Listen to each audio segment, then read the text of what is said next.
Welcome to another expert interview. I start them all the same way. I'm always excited to talk to our guests, and today is no exception because we get to talk about something that's near and dear to me, which is books and writing and all of those amazing things. I always let my guests introduce themselves. So, Randy, tell us who you are and what you do, and then we'll jump in. Sure. I'm Randy Peyser. My company is Author One Stop, and I help people get book deals with traditional publishers. So, people who have like the big dream, you're talking about Penguin Random House, Wiley, HarperCollins. You want to be with a really solid publisher. I'm the gal who delivers it. And so my company, we ghostwrite books, we edit books, we talk with people who are just thinking about writing a book to help people position their book correctly, and then I help people get their content right, and then I go after the book deals. And I love to get people book deals. That's amazing. Let's go backwards. How the heck did you get into this industry? Well, I've been doing this for 30 years. And what I like to say is I slept my way into the publishing industry. And so what I mean by that was that I actually fell in love with the publisher of a major magazine. And the relationship did not last, but I wound up taking over the magazine. It was a big magazine out of the Bay Area when the New Age was hot and happening in the early 90s. And you could say the word New Age before people started rolling their eyes when they heard that term. Now it's all, mind, body, spirit. So then after that, I wrote a book called Crappy to Happy, in my own journey of finding joy in life. And I was looking for a publisher. I was in New York, nothing's happening. I couldn't get the doors open. And so I kept hearing this thought in my head, and I'm thinking, no, I can't do it. I'm too afraid. I just cannot do it. And finally, there's nothing left in my refrigerator except for the box of baking soda. And so I went and did this stunt. I was living in Marin, California at the time, and it was rush hour on a Wednesday. And I put on a dress and heels. At the time, I had my naturally curly perm, and I stood off the 101 freeway at rush hour with a giant sign that read "Author Seeks Publisher." And I was just like willing to put myself out there into the entire world. And I call this my random act of chutzpah, although in my case, it's also my Randy act of chutzpah. And a publisher called me that night. He was the publisher of a national magazine. And they say, be careful what you ask for. You just might get it. Well, my sign did not read "Author Seeks Publisher for her book." And so a publisher had indeed called me, and I became editor in chief of a national mind, body, spirit magazine, which furthered my career. And then eventually I did a one woman show. And after I did the show, I had great visibility. My show was called Comic Intervention for Closet Visionaries and Almost Manifestors.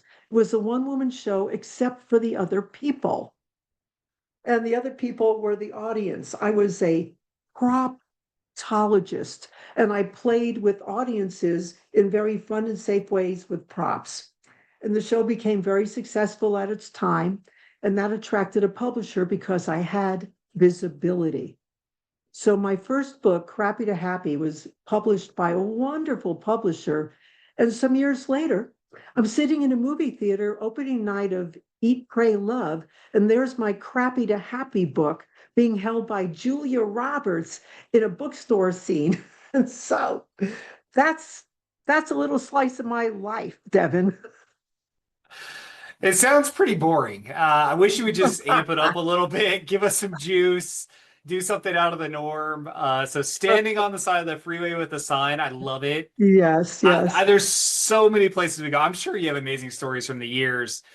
And so as you're sitting there and you're seeing your book, when did you lean in and go like, I want to help others do this? Like, when did that become the I have to go down this path? Well, I had a dark night of the soul experience. Maybe you've heard that term, dark night of the soul. And my joke is, why do they call it one night? Because isn't it like the dark year and a half of the soul? I mean, that was my experience. And I had been working that first magazine. The magazine got sold, And all of a sudden, I was out of a job, and my whole identity as editor-in-chief of this major magazine was gone. And a relationship I was in at the time, it went south with it. And someone I had worked on a special project for committed suicide. And so I had this huge amount of grief going on, and I had lost my sense of identity. And I sat every single day with the question, what's the most loving thing I can do for me right now?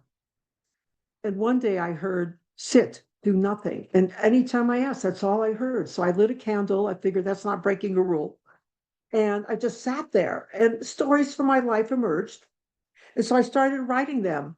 That time I was writing them on, do you remember the old Mac Junior Classic with the 5-inch screen? That's what I was writing my whole Crappy to Happy book on. And so it came from this place of just feeling like I'm learning. And I say we teach best what we need to learn. And I was learning how to create happiness in my life. And I just knew, I knew my work in the world was this book. I just had this urge, this total knowing. And at the time, I mean, all I could eat were the plums off of the neighbors' trees, and people were bringing me the extra zucchini from their garden. I had almost no money at all, but I stayed true to my vision, and I knew this book was going to help people. And it has. I wound up getting email from people all over the world saying, like one woman, I was going to commit suicide. I read your book. It changed my life. And so, I mean, just to be able to do that to affect one person, let alone 7,500 copies that got sold. So, So let's fast track and okay. just give us the highlight reel because you've done some amazing things for some of your clients. Yes, Just highlight some of those, just so I'd people love to. understand some of the crazy stuff you've done. Okay. So last year alone, I secured 16 book deals for people. Some of them were for books that we've ghostwritten. We've ghostwritten books. Some have gotten six-figure deals in very large bidding wars.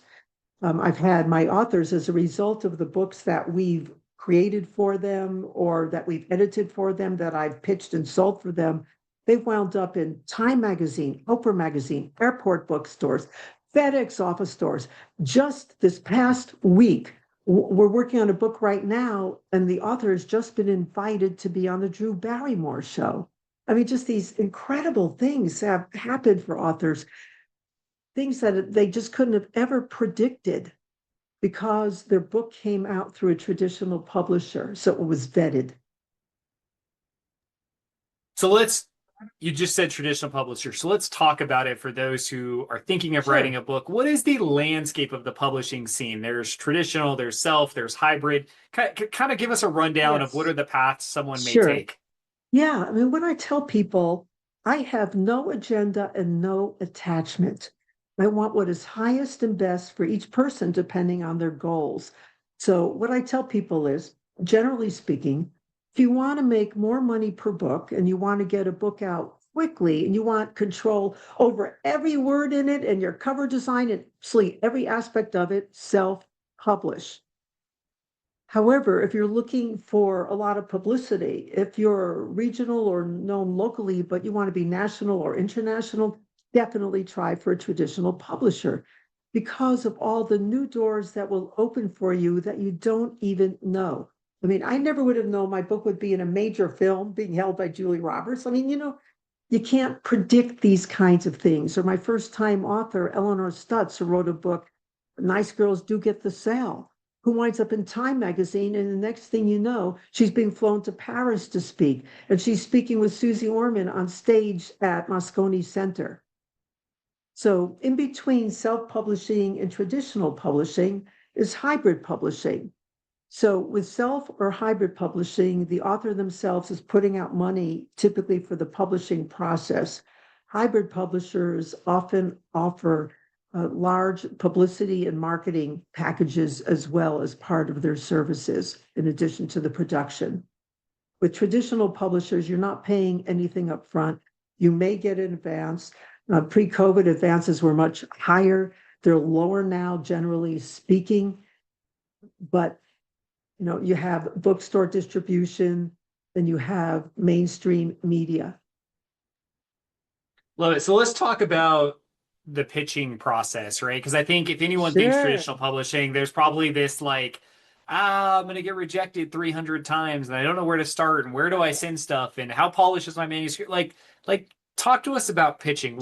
sure. Let's start, I guess, with what should you have ready before you pitch? Is there a minimum that you need to have put together?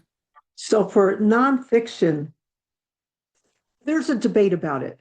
Every nonfiction project requires a book proposal. This is not a query letter. A query letter is that short email. A book proposal is 20 to 30 pages in which I'm proving the sale of the book. And there's many different categories for it.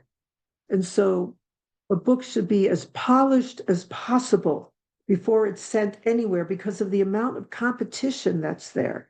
So the debate is about how much of the book with the proposal should I send? Now, I really recommend that the book is done. It is ready to go. And here's the reason I recommend that. So it's been analyzed, it's been edited, it is polished, it's really pristine.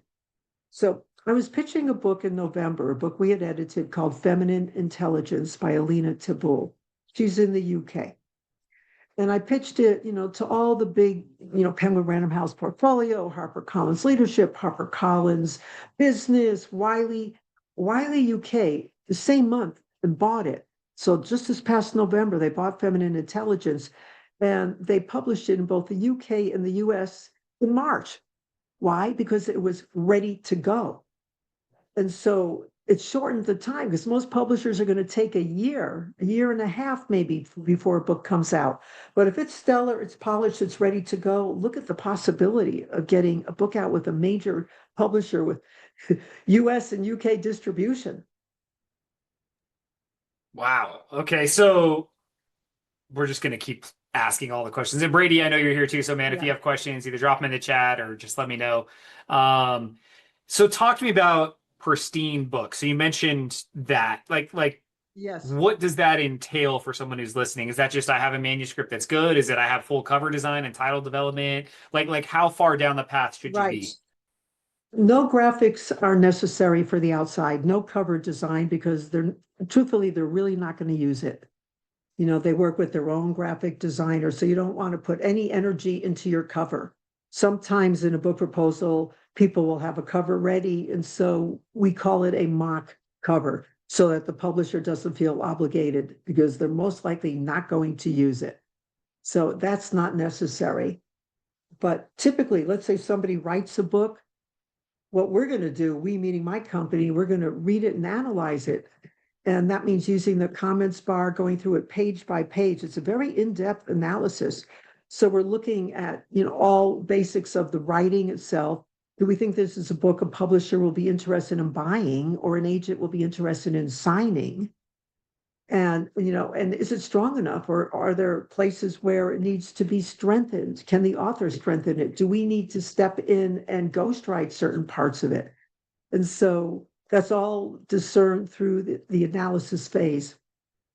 Typical processes we analyze, the book goes back to the author to input changes, and then it can come to us for editing if it needs it. So there's a question about testing the viability prior to writing the whole book. So what I suggest is there's a section of the book proposal that's mandatory. And publishers like books where a conversation is already happening, but you have to be bringing something new to the conversation. And so what I tell people is you have to own a lane that's uniquely yours. And so the way to assess this typically is to go on Amazon because one of the sections of the book proposal is called about the competition. We have to show 5 to 7 of the most recent books to position yours against. Now, you don't have to read all these books. You would just use keywords to get into, Amazon to see books that are in your lane, let's say, and then copy and paste their text, their editorial text, then write your text to show how your book differs and is therefore better. You're offering something new. And so look for books where there are titles that are absolutely the most recent, maybe 2025, maybe 2024. I wouldn't go lower than that. Because if you're not finding books, there's no conversation happening around it. it can be tricky. It can be tougher to get a deal. And so I'm going to share with you some of my secret sauce. So what I tell people is once you've written their text and then your text, what I tell people is go back and turn their glow down and turn yours up. And what I mean by that is that their text was written by a publicist or their marketing person or the author themselves. If they are, quote unquote, the first book to XYZ, yo, no, it's like you're the first book to XYZ. So what I tell people is turn their glow down. You don't have to say this New York Times bestseller was the best book on this sub. No, take all of that out. Just use like the author's last name. Their book is about meh, meh, meh, meh. And your book is this brilliant masterpiece that's so much better because, I mean, really play yourself up. If you find yourself, Brady, let me ask a follow-up question for yours. If Sure. you find yourself maybe in a new lane where there's not a conversation and you do have a new idea, which it would be hard for me to figure out a case where this might be a true Right. statement. Right. Does that mean maybe you go down the self-publishing path, or is it just a harder climb to get a publisher to want to buy it?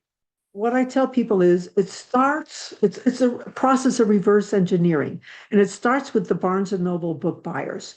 Every book buyer buys for their own shelf. So the book has to sit on a particular shelf.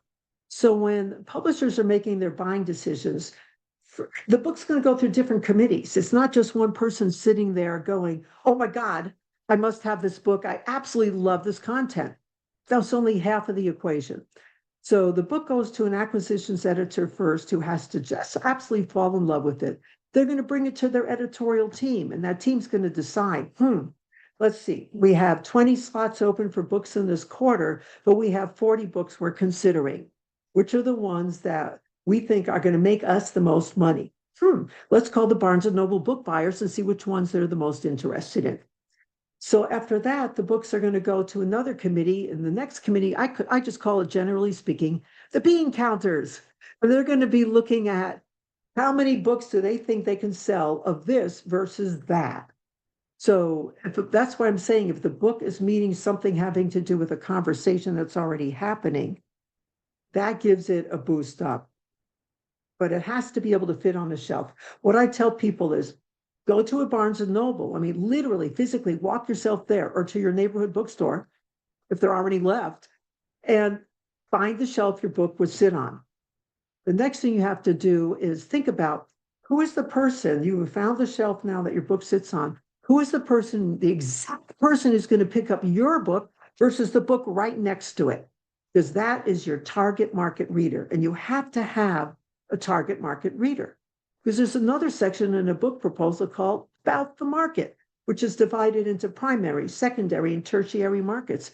We have to show those numbers. Fortunately, Google makes it really easy to do that because it's easy to look up all kinds of statistics now that I couldn't do like 25 years ago when I had to go to Borders bookstore and look at the books actually on the shelf to compare my author's books to. So between Amazon and Google, you're really set. I say, yeah, times have definitely changed in the industry. I want to go Yeah. back to something you were talking about. You were talking about going through people's manuscripts and looking at it. Are there Yes. like two or three common mistakes that you see in manuscripts that people might want to consider or think about? Yes. Yes, I know, I know. Yes. So people have pet phrases. That's one thing. So a pet phrase, like there's one book I was working on, and the word suddenly, it's like everything felt like a crisis. Suddenly. So, so people have their pet words. So watch out for pet words and pet phrases. Um, Watch out. Like one of the big things in all kinds of writing, one of the rules is show, don't tell. So what does that mean? Show creates something visual in a person's mind, whereas telling doesn't. So, for example, I just use this very simple little sentence about boy was cold. That's telling. Showing is the boy shivered as he pulled his coat up over his ears. I mean, so just make text more, think of all the senses, make it more visual, You can bring in emotion, smells, whatever. But I'm just saying, just make the language without being stilted, but exciting, because one of the like the really hot things that literary agents say is, I'm looking for a fresh new voice with fresh new writing. But they all say that. So just think about like not writing in a way that feels stilted. So how can you tell if your writing is stilted or not? Everybody has their own technique for doing that. But what I do is when I'm writing, I mumble it to myself. So, reading along with this, because I'm listening. I'm listening. Does this sound like a person talking? One of the editors who works for me, he's a former publisher from Simon and Schuster. I mean, everybody who works with me, for me, they're very, very highly credentialed. They're absolutely top of the line. And he said something, I interviewed him on a webinar, and he said that when people are writing dialogue, let's say writing fiction, every character has their own personality, but their own voice. It's not the voice of the author speaking in the same way for every character. So you have to think about, it never occurred to me, like to actually think about that. It's a completely different person with a completely different voice. Mm. You mentioned something there, and I want to go to it. You mentioned the senses, and I know that there was something you had mentioned before we hit record that you've sold a book with your nose and eyes. I don't even know Yeah, where you're yeah. going to go with Yes. this, so let's hear So this. I'm in New York at the feeding frenzy for the publishing industry in the United States. And I went for 19 years, and it went out with COVID. It hasn't returned, but thankfully I have all my connections from 19 years of going to the big feeding frenzy conference. And I had this project where I would do something that nobody thought to do. So I'd be pitching books there for my clients, and I'd set my appointments in advance because I had made enough connections over the years to be able to do that. And nobody thought to put together a sales sheet. And I would help my authors create basically a sales sheet for their project, and I had them graphically designed. I polished all their text. I told them what to write. I polished it. They were gorgeous. And so I was meeting with this one agent, and she said, Randy, what do you have for me this year? And I held the sales sheet up under my nose. I inhaled deeply and went, I smell money. And she, what do you got for me? What do you got for me? Her eyes were bigger than $50. That 3-word pitch got that author the deal. He wound up in a bidding war with a very nice 6-figure advance on his book that was published by Simon and Schuster. The book was called Pivot by Adam Markell. So I say I sold that book with my nose. And then I had another book on a different year. And I sat down with this publisher. I knew this woman was the right publisher for this book. It was a book called Slave, A Human Trafficking Survivor Finds Life. I had edited this book. Emotionally, it was the most difficult book I had ever edited, but I really wanted to help this author. I knew the author didn't have the money for me to pitch it, but I knew I was going to pitch it. And I knew this was the right publisher for the book.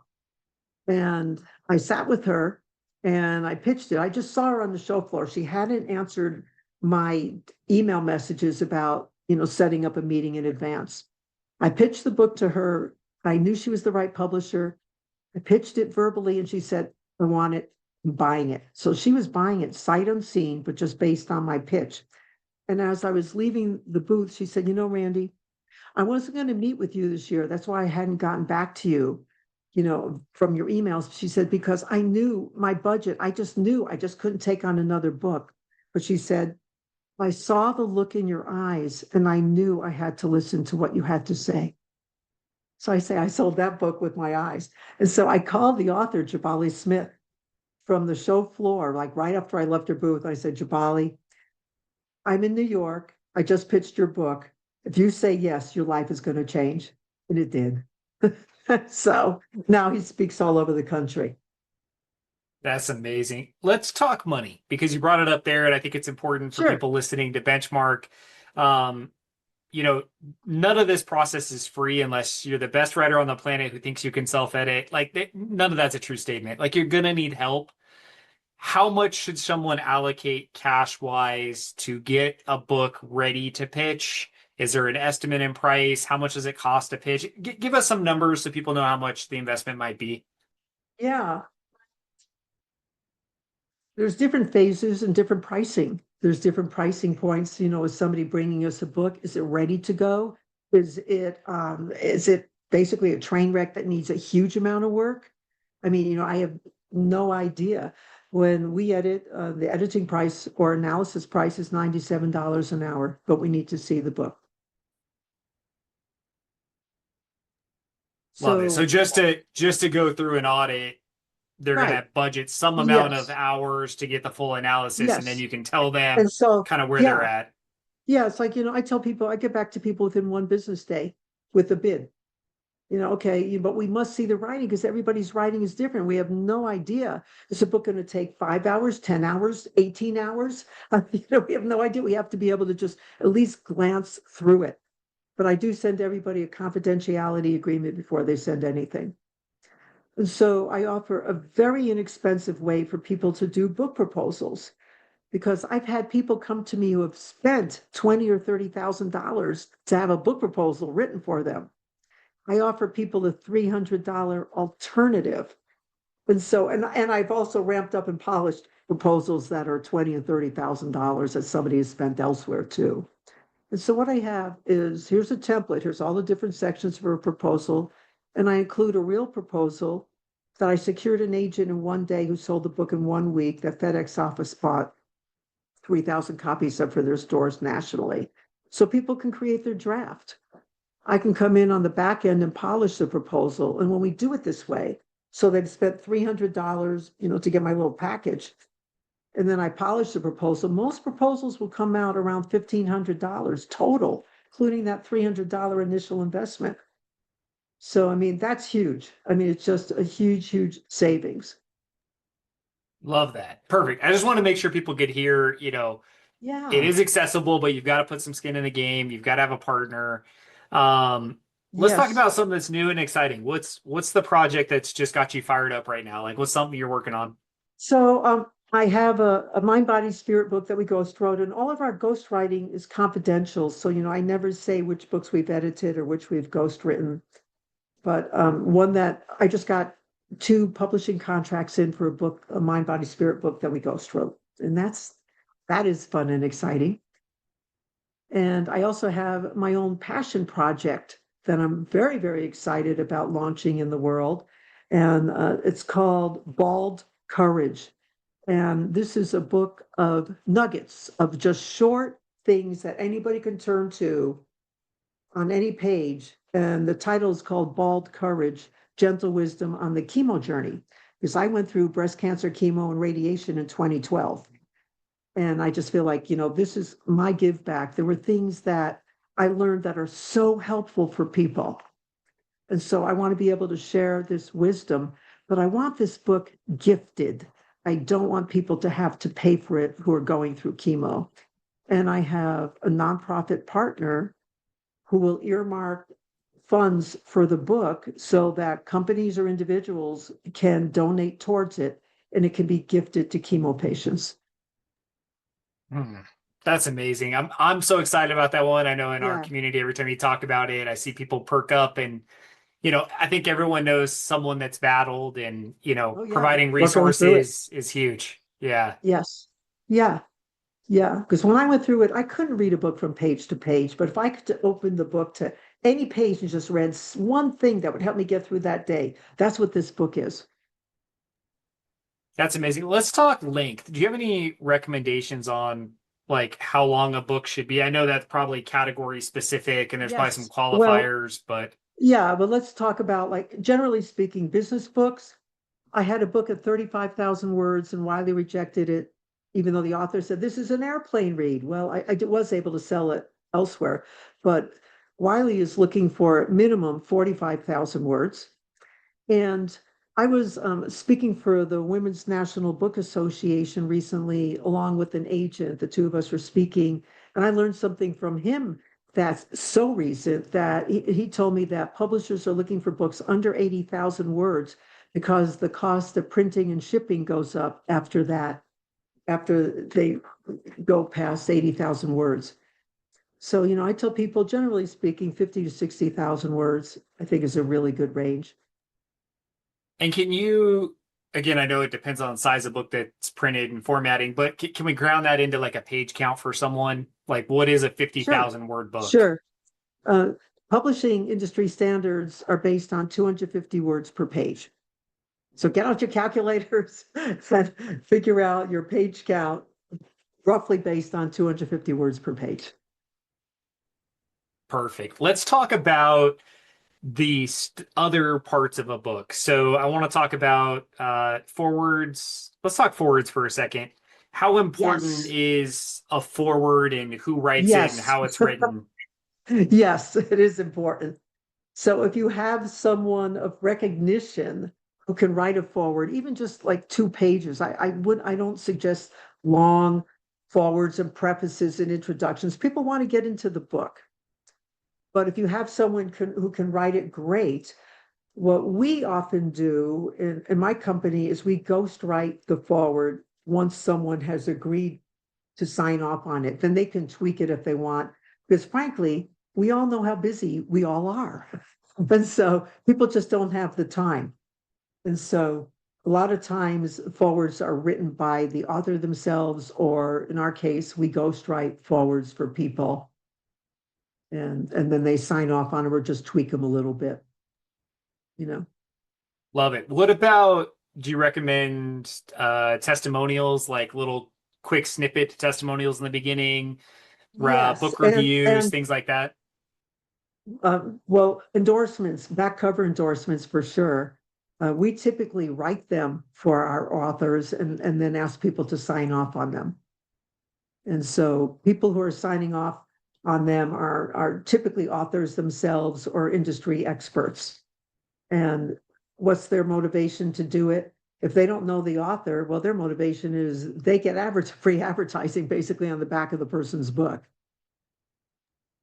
Love that. Yeah, Yeah, I just did that. And I think the thing that yeah, is great is like he was like asking permission, like, well, can I just write it for you? And I'm like, please, like you know what you need it yeah, to say. So you tell yes. me and then I'll skim it and go, yes, that aligns great. And it was a phenomenal book. Like I did read the book and was like, dang, this is actually a great book. But I like that you said that like there's an art and a science to that, right? Yeah, and they can be short. I don't recommend like paragraph kinds of testimonials because people just want to be able to turn the book over and see something like highly recommended, exclamation point, and then one or two sentences. Not they don't have to be long paragraphs. All right, let's talk the other success stories, right? I just want to make sure we get a nice little summary segment here. So we've talked about people publishing leading to what? We've heard TV, we've heard speaking. Like, what are some of the other things the book publishing has led to for yourself and your clients? Well, speaking engagements, certainly either paid or free. I mean, that's just kind of like a no-brainer. I have an author, his book is 100 Proven Ways to Acquire and Keep Clients for Life. It's kind of a long and unwieldy title, but it's the title the publisher chose. And this man he sold like something like 6,000 books in the first 3 months it was out because he kept getting big speaking engagements. So I want to talk about titles. I think that's a good thing to address. And this is like more secret sauce because it's the exact same thing that multiple publishers have told me. They said, I'm quoting a McGraw-Hill Acquisitions editor right now. She said, I'm looking for outcome-driven titles and outcome-driven content. And she defined it. She said, I'm looking for books that'll take a reader from point A to point Z. So by the time the person finishes reading the book, they can actually do something differently. And so what I say is the promise of your book in the title? Is your target market client, that primary reader, in your title, because those are wonderful ways that you can position books, like Nice Girls Do Get the Sale.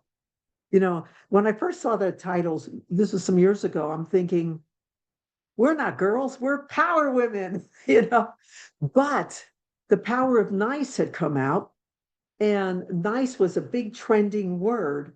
And that book has been going for over 20 years. It's in multiple languages. I mean, it wound up in Time magazine. And the publisher contacted the author this past year and said, we want to keep it going, but we want to freshen up the material. Can you give us some updates? I mean, it was just amazing, So her title's in there, The Promise of the Book, Getting the Sale. I mean, it was like right there, outcome-driven titles. So think about, if you're writing nonfiction, what is the outcome? That's your promise to your reader? And can you position them and the outcome in your title? That's powerful. What about on the fiction side of things, like flipping the script? Like any recommendations on that side of the world? Fiction is tough. Last year, of the 16 books that I sold, 2 were fiction. But fiction is a tough, tough sell. It just is. And so, I recommend going to conferences. I mean, I can still pitch fiction, but I recommend going to the fiction conferences like Thriller Fest or different places where you can, potentially run into literary agents who specialize in fiction. Because most agents that I know are going for nonfiction because it's so much of an easier sell. I can't tell you why that is. It just is. But fiction is tough. And some of the things that can be helpful has to do with the size of your audience. Because in fiction, you don't need a book proposal. But if you have a large following all over, already, that is certainly one way to tip the sale in your favor. Love it. Tell us how we can connect with you. And then Brady, if you have any follow-up questions, man, we'll dive into those too. But how can people connect with you, Randy, if they have Sure. follow-up questions or want to participate? Yeah, the easiest way to reach me is author1stop.com. Author One Stop. The one is spelled out ONE, author1stop.com. So my schedule's there, and everything is there. I love to do like just 15-minute introductory calls with people. I am not a pressure person. I want what is highest and best for each person. And so I can, discern that very quickly in a conversation. And I'm happy to speak with people. Love that. Brady, any follow-up questions from you, man? Anything that's sitting on your head or heart? This has been so insightful, Randy, and it's been absolutely a delight to listen to your perspectives on everything. And the thing that hit me right out of the gate was um, my interpretation of the stories you were sharing was identity and visibility. And that fear of overcoming it and putting yourself out there to even be seen in what you're doing. And I think for so many projects and things that I've worked on, it's okay, is this going to hit, right? We want to know the answers before we take the risk.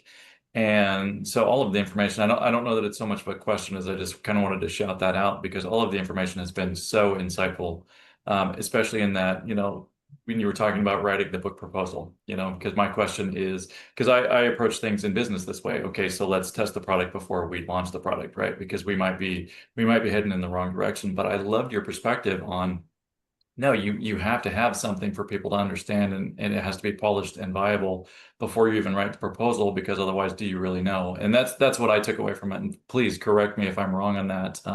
And any more insights you can share in that kind of area, I would love to hear.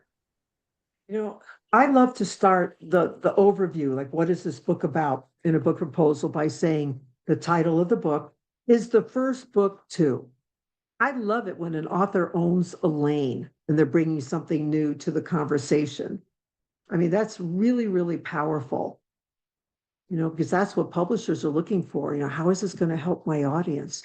I want to talk about something that I call the hiccup of hesitation.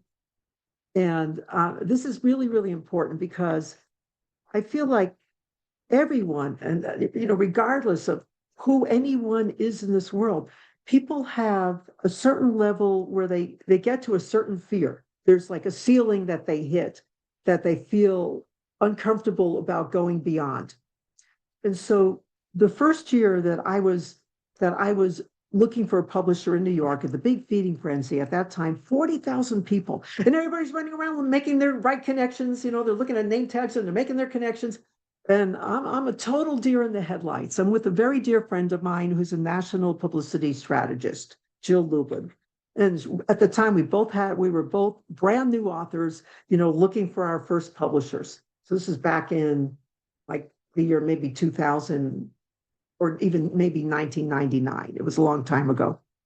And we're walking along, and all of a sudden, my friend Jill, who was already a publicist and very comfortable with publicity, goes, CNN! And she darts after them. And I went, oh, CNN. And I followed.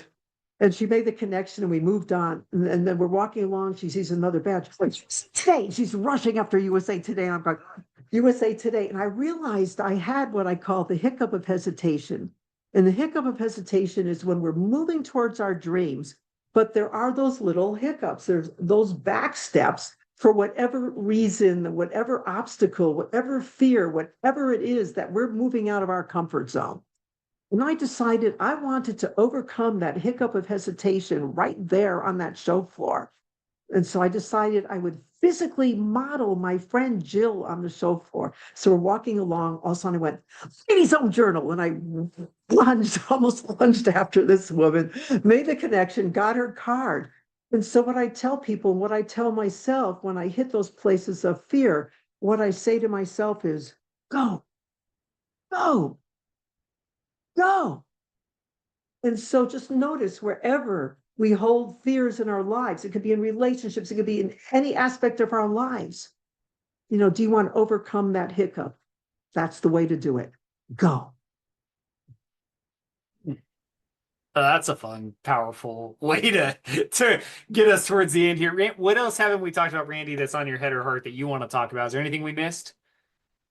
I think there's just one way that I love to end when I'm speaking, no matter where I go in the middle, the beginning and middle. I always like to end by saying a book is either your priority or an option. If it's an option, it will never get done. If it's your priority, you absolutely will make it happen and nothing will stop you. So that's what we end on. Is this idea that you're thinking about with the book, is it an option or a priority? And if it's a priority, hey, you've got a great resource in Randy now. And some amazing information here. Randy, thank you so much for your time. We covered a lot of ground. This is definitely one people need to listen to a couple times. Thank you. Yeah, I know. Like sometimes people say after I speak, excuse me, my brain is full. Well, thank you so much, Randy. I appreciate you. Thank you. Thank you, Devin.